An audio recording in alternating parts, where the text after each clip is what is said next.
un diagnostic des accidents, c'est comprendre ce qui se passe dans une parcelle et ce qui a occasionné un symptôme anormal sur le blé, sur les céréales. L'outil Diagnolis, donc de diagnostic des accidents, permet justement à un agriculteur ou à un technicien agricole ou à toute autre personne de relier un symptôme anormal dans une parcelle à une cause, qu'elle soit maladie, accident climatique, du gel par exemple, ou carence sur la culture.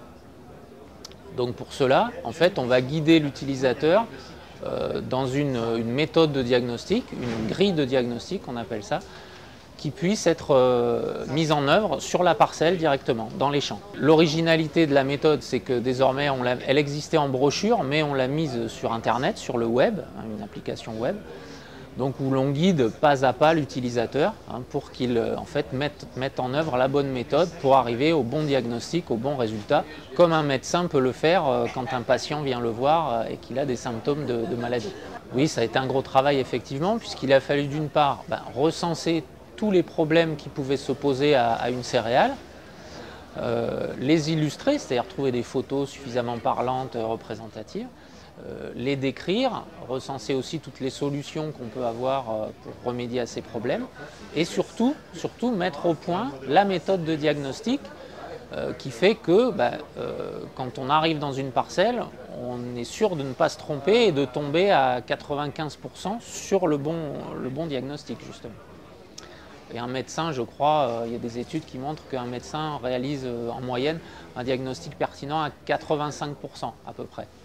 Donc nous, on essaye d'être au moins aussi bon qu'un médecin pour un patient. Donc cet outil s'adresse aux agriculteurs désireux de faire de la technique, de bien comprendre finement ce qui se passe dans leur parcelle, mais surtout, je dirais, aux techniciens agricoles, aux technico-commerciaux, d'organismes stockeurs par exemple, qui sont sur le terrain, qui font des tournées souvent dans les champs, dans les parcelles des agriculteurs. C'est le premier public visé par cet outil.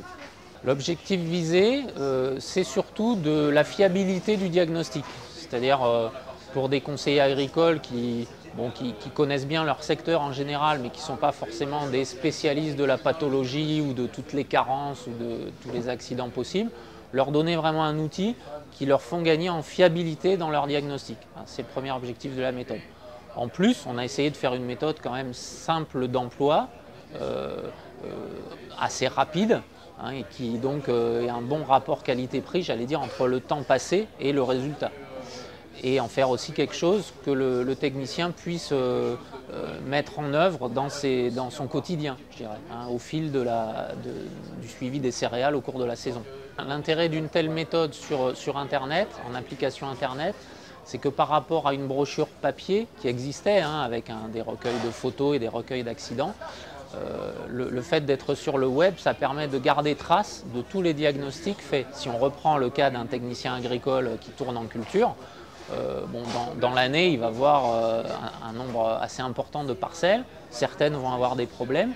Il va pouvoir, en réalisant le diagnostic par l'application web, garder trace de tout ça et au bout de 6 mois, 1 an, 2 ans, retrouver, s'il revoit par exemple le même accident, se rappeler quelle parcelle était infestée il y a 2 ans ou il y a 3 ans. Donc c'est un outil très important aussi de traçabilité de ce qui se passe dans les champs, dans les cultures. Et aussi, ça va lui permettre, à chaque fois qu'il fait un diagnostic, de laisser une trace à l'agriculteur, puisqu'il va pouvoir imprimer une feuille de préconisation, à la limite, issue du diagnostic, avec le nom de l'agriculteur, sa parcelle, le logo de sa structure, et ses conseils à l'agriculteur, qui va pouvoir laisser à l'agriculteur. Diagnolis reprend l'ensemble des accidents répertoriés à ce jour, et connus de nous dans les céréales. Alors les céréales à paille, sur le maïs aussi, vous avez mes collègues sur l'atelier maïs qui pourront vous le présenter, et à terme sur toutes les cultures dont Arvalis s'occupe, c'est-à-dire protéagineux, pommes de terre, également avec les collègues du Cétium sur les oléagineux. Et donc, on y a mis tous les accidents connus à ce jour. Si d'aventure, et ça arrive quelquefois, un nouvel accident apparaît, nouveau ravageur par exemple, qu'on ne connaissait pas sur les cultures, donc l'utilisateur va avoir du mal forcément à le trouver dans la grille, mais il va pouvoir, justement par l'application web, s'il hésite, s'il sent qu'il ne débouche pas, envoyer un message à l'ingénieur régional ou au spécialiste Arvalis et pouvoir le contacter pour lui demander une aide justement pour finir son diagnostic si ce n'est pas prévu au départ par la méthode. Là vraiment on est en phase de démarrage puisque le produit est juste prêt. C'est l'an prochain je pense qui sera vraiment opérationnel avec toutes les photos. Là on est en phase de test on va dire. Donc l'an prochain on le proposera. Donc, en général le début de campagne pour les céréales c'est le mois de mars on va dire où on commence à voir des choses dans les cultures. Donc le printemps prochain, il sera en phase de montée en puissance, mais vu l'intérêt du produit, je pense que les équipes de technico-commerciaux, notamment des organismes stockeurs ou des chambres d'agriculture, etc., vont avoir un intérêt marqué pour cet outil. Donc effectivement, on a des ambitions importantes, je pense, de diffusion de cet outil.